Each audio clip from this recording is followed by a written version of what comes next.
Back at it again. It's the Football Playbook with your boy RIC, and the place to be here at the Jersey Shore. You out there in the chat room on the YouTube airwaves, JAKIB Sports. Make sure you click subscribe for all our show notifications. Hit the like button while you're here. We greatly appreciate that.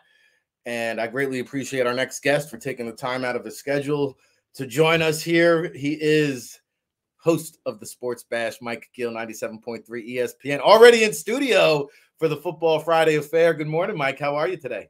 Looks like we coordinated our colors today, man. I knew you got the memo. Hey, Paisan. What's the word? Here, man. I enjoyed listening to the show yesterday. I know you guys chop it up all kinds of sports, which isn't always necessarily my cup of tea, but that's where I go when I want to be in the know. 97.3, of course, football at 4. And, oh, by the way, Mike Gill is up for Broadcaster of the Year again, I see. I work hard, man. I'm here at 10:30. Yeah. Actually, I've been here since 9:30. I'm normally here early. You know, I do a 4-hour show. So they say you got to prepare 4 hours for a 4-hour show. So here we go. We start grinding early. Yeah, buckle up. Don't I know it? So let's I get appreciate into the chat out there, man. It's pretty cool to be mentioned with that group of guys. Hey, game recognized game. Real talk, man. It's not easy. You make it look easy, but people would be hard pressed to find out if they had to spend 4 hours in a chair and think it just happens like magic. But hey, one thing that's kind of magical is the season AJ Brown is having. The last couple of weeks, not so much. But, you know, maybe this is the get-right game physically and mentally for A.J. Brown. That's the big storyline dominating the Tennessee Titans matchup as they come into Lincoln Financial Field here on Sunday. What do you make of the A.J. Brown reunion? Do you put a lot of emphasis into it? The Eagles have pretty much downplayed it like they have with their whole revenge tour this season. But how does Mike Gill see it? Yeah, I mean, look, A.J. Brown last week, I think people forget, was sick. He was throwing up, I mean, all week long. I don't think it was really talked about a lot. Was he going to play? I think we all just figured he was going to play. But he was obviously, a little fatigued, if you will. And then, he's had a couple fumbles the last couple of weeks. So I think A.J. Brown kind of lines up perfectly with this, I don't want to say revenge game, but he's been outspoken about what happened in Tennessee. And they get the trade on draft night. And then he gets that big extension, and it's paid off big time. I mean, when you look at this, he is number one in the league in terms of tracking, meaning he's open when he's not open. And that's something this team completely not only lacked last year, they've lacked going back to 2004 when they had Terrell Owens here. They have not had a receiver that can go up and make a play. This is the guy. Now, the last couple of weeks, you're not going to get that 17 weeks in a season. But I think this is the kind of game you do. One area where Tennessee struggles is against the pass. One area where they don't want to struggle against the pass is when they play a guy who basically wanted to stay there, I think, and they didn't want to pay him, and now you have a situation where you got to face him.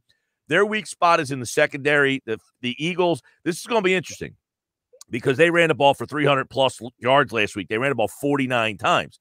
Do they feel like that's the rhythm that they want to stay in, or do they want to feature their big dog, A.J. Brown? I think you can see A.J. Brown have a big day. Yeah, perfectly queued up. That's why you get nominated for such prestigious awards, because you led me right into my next question, which was, is this the game? And oh, by the way, A.J. Brown will be the first 1,000-yard receiver in Philadelphia since Jeremy Maclin, I think, in 2014. But I was going to ask you, because we've talked about the Eagles offense can adapt like a chameleon each and every week. They don't really truly have an identity. And I also see Elijah Molden, their nickelback, is likely going to miss some time. So between A.J. Brown and then Quez Watkins, who has seen his target share increase with Goddard being out, I think Quez Watkins in the slot could have a big, big day. Is this a Jalen Hurts passing game this week against the Titans, do you think? Listen, that's what makes, to me, I find this an interesting conversation at week 13. That's what makes the Eagles the most complete team for me, is that they can run for 300 yards for 49 times if they want to. They could use Quez Watkins in the slot. He can get you. They can feature Devonta Smith, he can beat you. They can feature A.J. Brown. They can win that way. When Goddard's here, they can feature him, and he can get you. Watkins is a very interesting toy, and I think fans kind of leave this out of the mix in their mind. They want to win every game the most aesthetically pleasing way possible. It's not the way coaches coach. They want to keep some tricks in the bag. They don't want to show everything every single week all season long. I don't want to show that I have Watkins in the slot that can run a seam route and pop past you. I want to hold that for when I really need it. Do they really need it this week? Probably not. The question is, when Goddard comes back, how do they reincorporate him? What do they do without him? That's why I find this week to be interesting. Now you're on your third week without Goddard. How much have they kind of taken out of the bag to say, all right, we had this stuff kind of stuffed away, but with Goddard out, we got to keep pulling some stuff out. I think that's going to be interesting. That's why I think Brown is a big part of this week, because they don't want to show stuff, but I can show Brown. You know why? Because as I chronicled before, Rick, nobody has been better on contested catches this season. He leads the NFL in receiving yards on tight window throws, meaning when he's covered, he's still open. So I don't have to pull as much out of the bag when I have A.J. Brown. Always open. That is always open. Number one, 244 yards and 4 touchdowns on throws that are deemed tight window throws. So this is a guy who has the catch radius. He goes up and gets it. He overpowers these guys, these corners. And look, it has made Jalen Hurts. I don't want to diminish Jalen Hurts at all, but this is an interesting conversation we had yesterday, which is Mahomes is the MVP to me. All right. Why? Agree. That team doesn't run the ball very well. Their defense is average, and they don't have a great wide receiving core. I mean, if you told me Juju Smith-Schuster, Marquez Valdez-Scantling, Sky Moore, I don't know who else do they got down there. Darius Toney. If you told, well, he's been out. I mean, he's only played a game or two. If you told me that was the Eagles' wide receiving core, I don't think the Eagles are 10-1. Right? And now that's not to take anything away from Hurts. I think Hurts has taken a huge step forward, but part of the reason he has taken the step forward is because he's got A.J. Brown, and Brown has helped pull more out of Hurts. So it's a two-way street. Mahomes ain't working with A.J. Brown and Devonta Smith. No way. So this isn't to take anything away from Hurts. You have to have it in you. You can't just be some lame quarterback throwing to great players and think you're going to be great. Hurts built himself into this quarterback, but he had some help. Mahomes is great because he's got those guys. You put those guys here and see what the difference is. I agree. I think Mahomes, pound for pound, is the best player. He does more with less than any player in the NFL, right? So, and is that like, this is an interesting, nobody seems to question Kansas City's validity. Right? We don't question whether Kansas City is good enough or who they've beaten. Go look at their schedule. They haven't beaten anybody either. Like they don't have they beat San Francisco a couple of weeks ago when San Francisco was kind of murky. Other than that, they beat Tennessee. It's 20-17 in overtime. And Tennessee. No, I hear what you're saying. I think Mahomes gets the street cred because he did win a chip. Right. So. It is all based on the fact that they have Mahomes and Reed. That is why we believe in them and don't question their validity. They haven't really beaten anybody. They're not really all that complete of a team. They don't run the ball. They don't play great defense. They don't have good wide receivers yet. We still think they're the best team in the league. Yeah, and the MVP is you can ask 5 different people their definition of the MVP, and you get 5 different explanations. Some people think it's the most valuable player. Some people think it's the best player on the best team. Some people think, well, who they'll use the kind of example that you just laid out. Well, if you put Hurts on the Chiefs team and you put Mahomes on the Eagles, and the Eagles probably have the same record. The Chiefs, I don't know, and. Rick, if you put Hurts on the Chiefs team, it would be similar to what the Eagles were last year. A tight end centric passing offense with a quarterback who would have to really run, they'd have to run the ball out. The problem is the Chiefs offensive line is not as good as Philadelphia's offensive line. So I don't know that they would have success in the run game. So now you're asking Hurts to do even more. That is what makes Mahomes, what he's doing, that much more unbelievable. Now, conversely, what Philadelphia can do because they have Hurts puts him in the MVP conversation because they can expand. In other words, if you had a regular quarter, let's just say you had Jared Goff here, some middle of the road guy, because a lot of people think Hurts is middle of the road. You're not running the same offense. You're going to ask Goff to have to make plays in the passing game, right? You would have to really feature him throwing the football around. And could the Eagles feature a mid-level quarterback throwing the ball around? That's why Hurts is not mid-level, because a mid-level quarterback, they're not running the ball like they do. They don't have the guy creating, getting out of the pocket, third down runs, doing that stuff. That's why Hurts is special. Yeah, and it's funny, these anonymous quotes, these guys I just saw this week again. Speaking of A.J. Brown, they said, Philadelphia didn't really exactly maximize their investment because Jalen Hurts is holding A.J. Brown back. And it just seems like, we get these anonymous observations. Put your name on it then, if you don't want to come out and say. I mean, these guys that claim Jalen Hurts is in the middle of the pack in terms of the NFL QB echelon, I want to know what sport they're watching. Mike Gill here with us, 97.3, the Sports Bash, the Football Playbook. Jersey Shore boys taking over here on your airwaves. It's a Football Friday affair, getting you ready for the Titans and Eagles. All right, Mike, let's talk a little defense, because Jordan Davis was pretty giddy yesterday about his return. He said it'll be a wait-and-see approach. We've got to make a smart decision. Now, he's lost apparently 20 pounds during this rehab portion of his season, and the conditioning was part of the question for him early on in the season. We started to see his snap count increase right before that injury. Then they had to go out and sign Linville Joseph and Ndamukong Suh.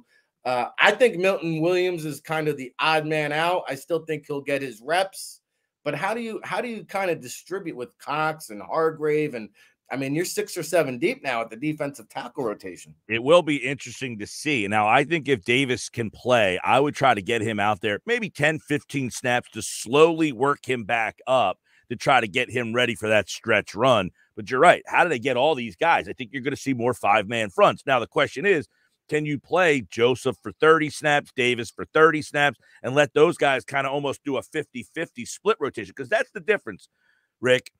When Davis was here, he was playing about 35, 38% of the snaps. But the other snaps, they didn't have another guy who could replicate what he was doing. And now, if John Gannon wants to stay in that defense, he can get Davis out there and then rotate him with Joseph, and you can stay in the same alignment. So that'll be interesting to see if a week like this, hey, Joseph, can you play 40% of the snaps and maybe get Davis out there for 10, 15 snaps, and you could stick in that 5-man front, because guess what? You're going to need it this week. Now, moving forward, Suh is interesting because I think Suh is more to rotate with maybe Fletcher, because after Fletcher had that game where he said, I'm beat up, I played too many snaps, they get him in there. And then Suh, Fletcher, Hargrave, maybe they're kind of a 3-man. And then you're right. What happens with Milton Williams? He could kind of be the odd man out, but he's the exciting one of the 3, man. Of that group there, he's your young guy.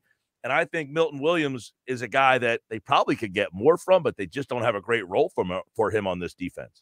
No, it's a good problem to have, and it'll get solved after this season, because both Fletcher Cox, Javon Hargrave, they're going to be free agents, a lot of pending free agents, and they got some good young defensive tackles they could plug in there. Let's stay on that defensive line, though, because one guy who hasn't quite lived up to expectations since coming over from Chicago is Robert Quinn. At this point, I mean, I don't even think he's a decoy while he's in there. Do you see his snaps continuing to decrease, or do you think they can salvage something from a Robert Quinn? Does he bring any value to the table? I mean, what do they do with this guy?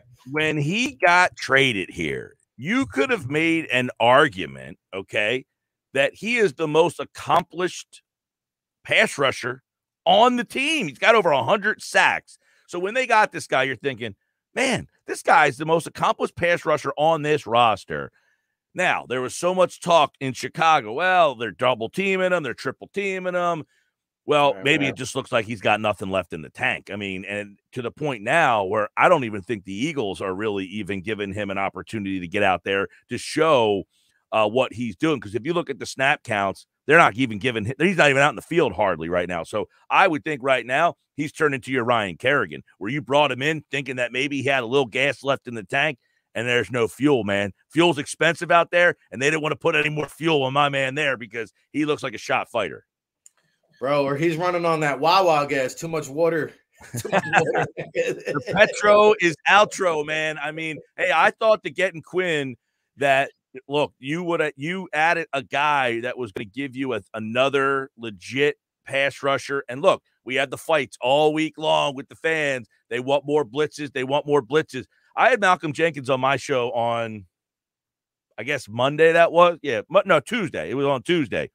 And I asked him flat out, do the Eagles need to blitz more? Do you think John Gannon needs to call more blitz? He says, I don't. He said, I think they have good enough pass rushers, and I'm a safety. I don't want to be left back there by myself. So as a safety, I don't want more blitzes called. But he said, I don't think this team. He's like, listen, teams that blitz are like a team that runs a gimmick offense. You have to run something gimmicky on defense because you don't have the personnel. He said the Eagles have good enough personnel. So adding Robert Quinn was supposed to not need to call more blitzes. It hasn't worked out, but they're still not calling more blitzes. Now, Malcolm Jenkins says he doesn't think this team needs to call more blitzes. We shall see. Yeah, I don't think that's in Gannon's DNA. We shall see. His point was any defensive coordinator worth their salt does not want to call blitzes. Like, they don't want to be a gimmick coordinator. They want to be able to get four and then call their elaborate, I get defensive schemes in the back end. Sure. Well, hey, let me ask you about the back end then, because this Chauncey Gardner-Johnson injury, we don't know how long he's going to be out. Let's just take it for this upcoming matchup because at the start of the week, I was under the impression, Mike, I was like, you know what? Maybe they should stack the box, try let Ryan Tannehill beat him.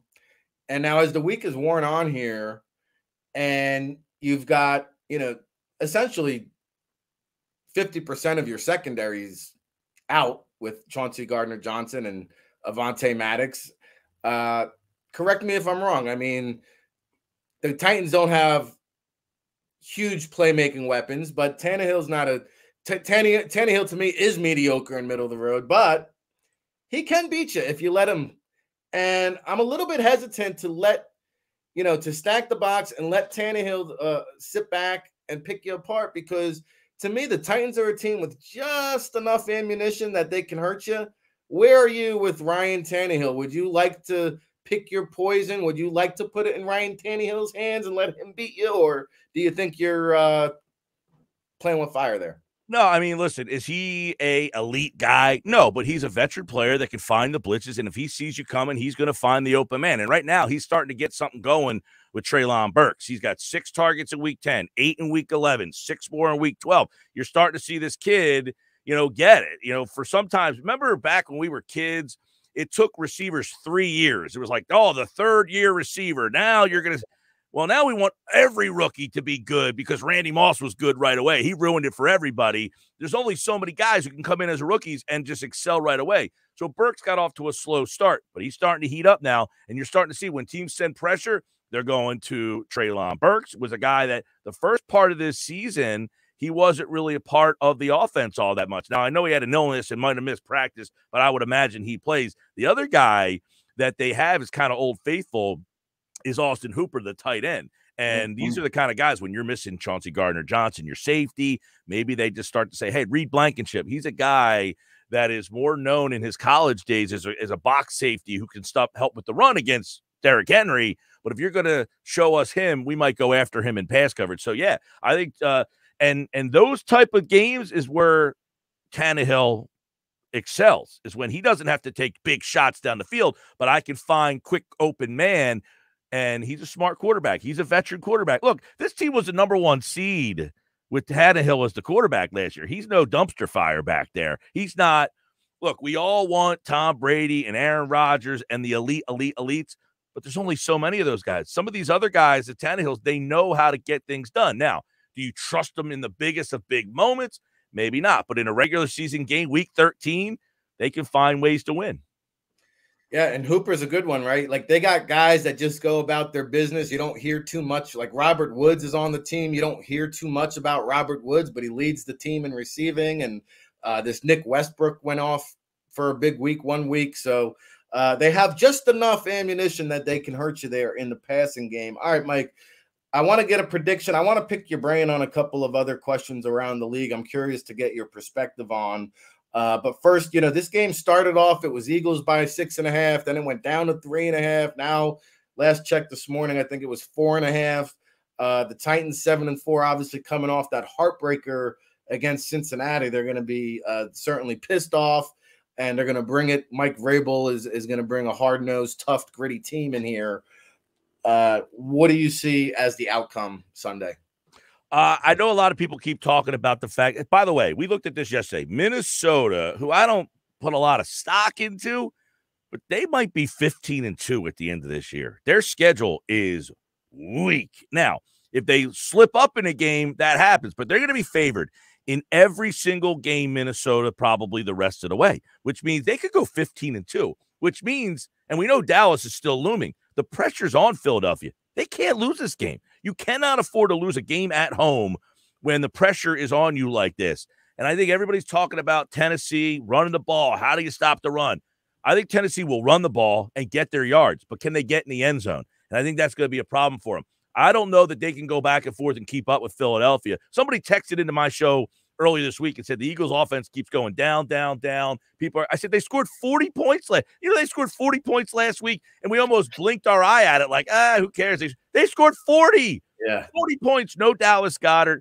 I think their offense with Brown, the running attack, too much for Tennessee here. I think Tennessee makes it ugly, mucks it up. Andrew DeCecco, who was on Football at 4 yesterday, he used the word grimy. I like that word. Yeah. It's a grimy type of game, but the Eagles have a little too much offensive firepower for them. So I think in the end, probably end up 27-17, 24-17, somewhere in that range for me.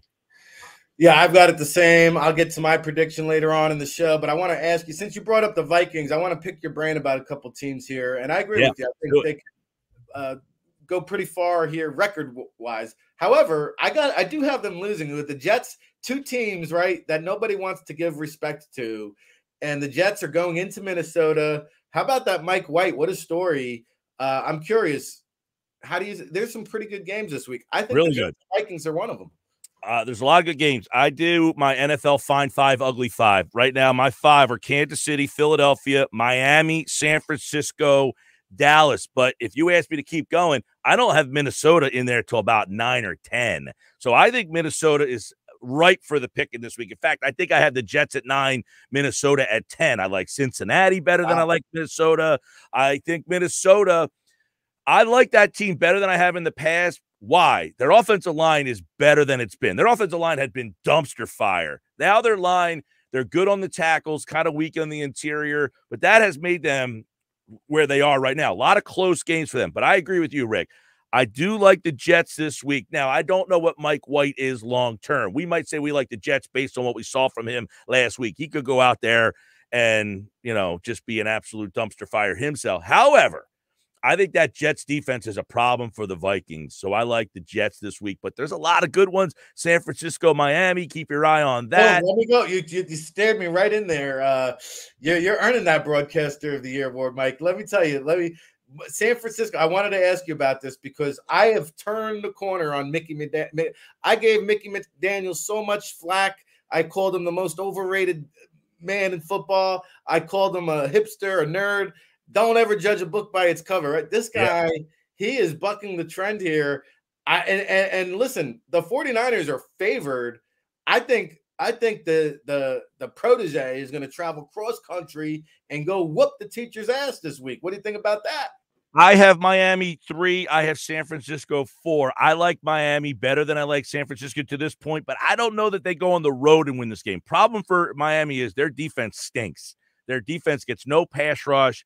That's a problem against San Francisco. So in this particular game, I think I like San Francisco more, but I do like this Miami team in that AFC. I think they're going to win that division, and I think they're going to end up being the 2 seed over there and be a problem. But in this particular game, I think San Francisco gets them. And I like McDaniels, man. I like the hire. I didn't judge the book by its cover. I thought he was a smart guy. And I will say this, I was not a big Tua guy.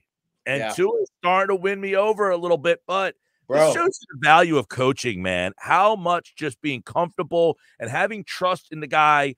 Look at last night's game. You got Mac Jones screaming at the coordinator, stop running the ball. The run game stinks. No, your coordinator stinks and your play caller stinks. You have no trust in that guy, and that's why that team's offense stinks. McDaniel, Tua, that is going to be a tandem that 5 years from now, when we talk about coach-quarterback tandem, you're going to be talking about those two at the top.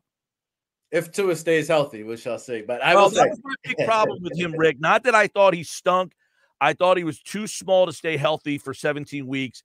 And it's not like, I don't know. When do we get past this? These guys run. They're going to get hurt. I mean, Lamar Jackson's been running around for years. I mean, yeah, he missed time last year, but he played 15 games, 12 games.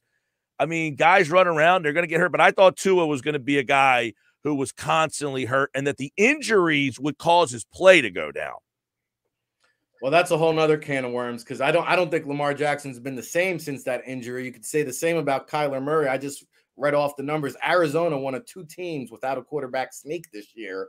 But I digress because, hey, Eagles and Titans, that could be a Super Bowl preview. Dolphins and 49ers could be a Super Bowl preview. And then one more I want to pick your brain on. Chiefs and Bengals. This could be the AFC Championship. The Bengals were my preseason Super Bowl prediction. I'm not jumping off the wagon. They're going to get Jamar Chase here back at the end of the season. Kansas City's favored by 2 going into Cincinnati. Man, I'll tell you what, this is a coin toss affair. How do you see it? I like Cincinnati. I think this team's coming on strong. I talked about Kansas City earlier. They don't run the ball very well. Their defense isn't all that great. Don't have a lot of weapons. I think it'll be a fun game. Cincinnati's starting to come in their own. Let's hope they get Jamar Chase back to make this game whole. Games in the jungle. I like Cincinnati, man. They've been playing much better. Seems like Burrow. Look, they changed their whole offensive line. Their line was a sieve last year. They changed the line, and it didn't look like they did anything. Last couple of weeks, protection's better. Offense is humming. Defense starting to come together. Looks like a team that's gotten past that Super Bowl hangover, and they're back. I like Joe Cool and the Bengals this week, and that Bengals team, I agree, they're going to be scary come playoff time. Kansas City doesn't have the best 53. Cincinnati's more complete. Joey Burr's heating up right as the winter comes around. Don't look now. I mean, if you look at Mahomes' numbers and Joe Burrow's numbers, they're right there neck and neck. Real quickly here, how the heck did we wind up with a Sunday night football affair? I mean, Jeff Saturday, I feel like this guy's been featured in primetime every single week. Well, listen, the Colts were supposed to be, and they went out and got Matt Ryan, and people thought this team was last year a quarterback away. They got Wentz.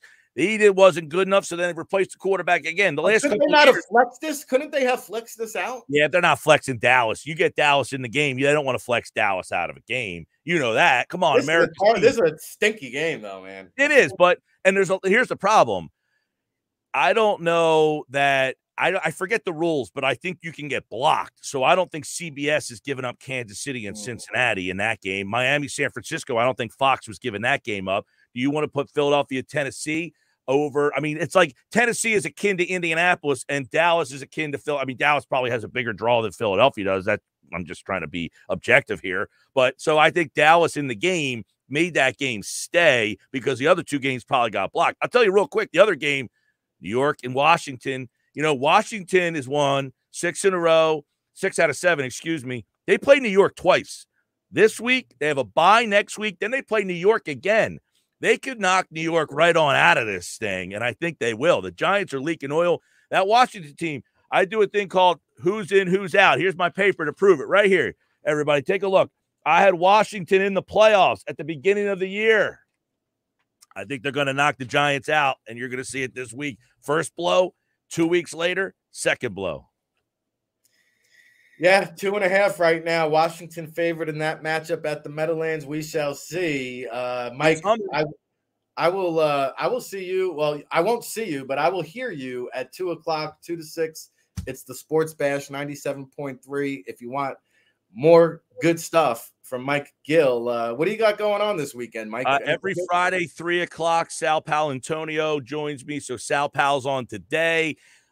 Usually Adam Kaplan on Friday, but him and Mosher flipped this week. So Jeff Mosher does our football at 4. Every day at 4 o'clock, we do football. This week it's or this Friday, it's Mosher. And then at 5 o'clock, we do Casey Jr. from The Athletic, where we do one thought on every game. We run down the schedule, and he gives one thought on every game so you can hear about your favorite team. But we do a little block on the Eagles. We'll go a little bit more on depth on that Eagles game, and then one thought every game at 5 o'clock. Man, I'll tell you, you got all the heavy hitters over there at the Sports Bash. Hey, man, that's why I'm here at 10 o'clock. That's why I'm here at 11 o'clock in the morning.